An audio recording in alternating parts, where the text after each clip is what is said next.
এটা আমাদের চলতে থাকবে। মানে যে যে জেলায় আমরা শুরু করি প্রত্যেক জেলাতেই আমাদের কাজ চলতে থাকে। তাই আপনাদের সঙ্গে আজকে প্রথম আলাপ পরিচয় হলো। তা যার জন্য আজকে পুজোর সময় মানুষের সবার বাড়িতে একটা নতুন শাড়ি, আর আপনাদের এখান থেকে অনেকেই বলেছিলেন যে আমাদের তো মশারি একটা লাগে, তার কারণ হচ্ছে ডেঙ্গুর বা ম্যালেরিয়ার প্রভাব খুব আছে সব অঞ্চলেই।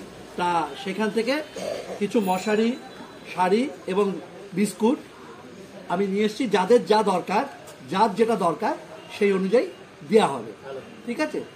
অতএব এরপরে আমি একে একে নাম ডাকছি, আপনারা ওপাশে শুরু করবেন, যার যেটা দরকার ওখান থেকে দিয়ে দেওয়া হবে।